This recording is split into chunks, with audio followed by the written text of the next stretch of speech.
उदयपुर के आलोक स्कूल में एक बच्ची को मामूली डांटने के बाद उपजे विवाद ने हिंसक रूप ले लिया, जिसका पूरा घटनाक्रम स्कूल में लगे सीसीटीवी कैमरे में कैद हो गया है।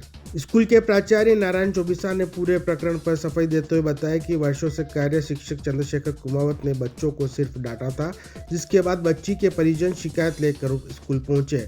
प्राचार्य के अनुसार उन्होंने परिजनों से पहले अपनी बात बताने को कहा ताकि वे शिक्षक से बात कर सके, लेकिन आक्रोशित परिजनों ने सीधे शिक्षक चंद्रशेखर से मिलने की मांग की।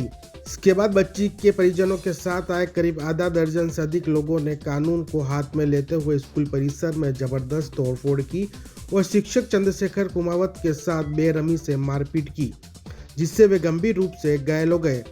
सीसीटीवी फुटेज में स्पष्ट रूप से देखा जा सकता है कि हमलावर शिक्षक चंद्रशेखर पर लातों और घूसों की बरसात कर रहे हैं। इतना ही नहीं, जब स्कूल के महिला स्टाफ ने बीच बचाव करने की कोशिश की तो हमलावरों ने उनके साथ भी धक्का मुक्की की और अब यह सीसीटीवी फुटेज पुलिस के पास और हिंसा की इस घटना से परिजनों की भूमिका और सबसे बड़ा निर्णायक सबूत बन गया है, जिसने शिक्षा के मंदिर में हुई गुंडागर्दी को सामने उजागर किया है। मैं आपको बताना चाह रहा हूँ कि मैं नारायण चौबिसा आलोक पंचवटी में प्राचार्य रूप के पद में 2-3 साल से काम कर रहा हूँ और 1967 से ये स्कूल चल रहा है, लेकिन आज दिन तक ऐसा कोई विषय नहीं आया बच्चों के मामले में कि इस प्रकार की कोई वारदात हुई हो। बच्चों से मैंने भी यहाँ कुछ पेरेंट्स यहाँ आ गए थे और उनसे मैंने वो आके यहाँ इस प्रकार की बातें करने लगे थे, तो मैंने कहा कि पहले मैं बच्चों से पूछूं तब मेरे को पता पड़े। हालांकि पहले मेरे को इस बारे में कोई जानकारी इसकी नहीं थी और ना किसी ने मेरे को बताया और बच्चों से भी जानकारी ली। बच्चों ने कहा कि ऐसा कुछ नहीं था, सारा बात जो थी वो क्लास के अंदर ही थी और कुछ नहीं था। बच्चों को होमवर्क की वजह से थोड़ा बच्चों को सबको उसको डांटा तो सबको डांटा, बाकी ऐसा कोई विषय नहीं था। और इतने सालों से मैं भी उसके साथ काम कर रहा हूँ, लेकिन मैंने ऐसा विषय कभी देखा नहीं। तो ये जो थाने में मामला गया वो सही है या गलत? थाने में मामला गया बिल्कुल गलत है, क्योंकि 28 साल से 25 साल से मैं खुद काम कर रहा हूँ, 28 साल से वो व्यक्ति खुद काम कर रहा है, लेकिन आज दिन तक मैंने ऐसा विषय कभी देखा नहीं और न यहाँ कभी कुछ हुआ है।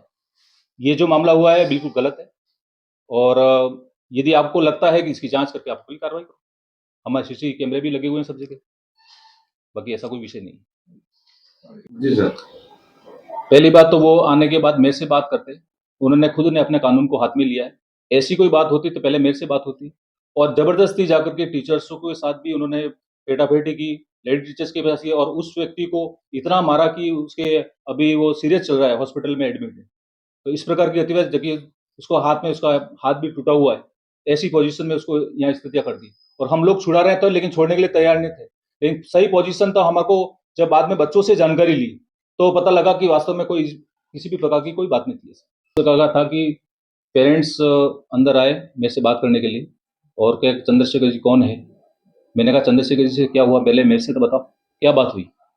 कि नहीं उनसे ही बात कर दी है। मैंने कहा देखो मैं आपसे व्यक्तिगत से जुड़ा हुआ हूँ, परिवार से जुड़ा हुआ हूँ उनके, तो कम से कम मेरे को ये जानकारी होनी चाहिए बच्ची के साथ क्या हुआ। तो उन्होंने कहा नहीं चंद्रशेखर जी को बुलाओ और ऐसा वैसा। उन्होंने फिर वो ऊपर चले गए, जबरदस्ती ऊपर चले गए, 8-10 लड़के आए, वो ऊपर चले गए, उनको वहाँ ऊपर भी टीचर के साथ बदतमीजी की, तो चंद्रशेखर कहाँ है, और नीचे आकर के कुर्सियाँ तोड़ी और इस प्रकार की उन्होंने यहाँ गतिविधियाँ की। और जो लेडी टीचर थी उनको छुड़ाने की कोशिश कर रही थी, उनके भी उनको धक्का दे रहे थे एक दूसरे को। तो इस प्रकार का कोई विषय था ही नहीं ना, विषय होता तो मैं खुद इसके लिए इस पक्ष में नहीं।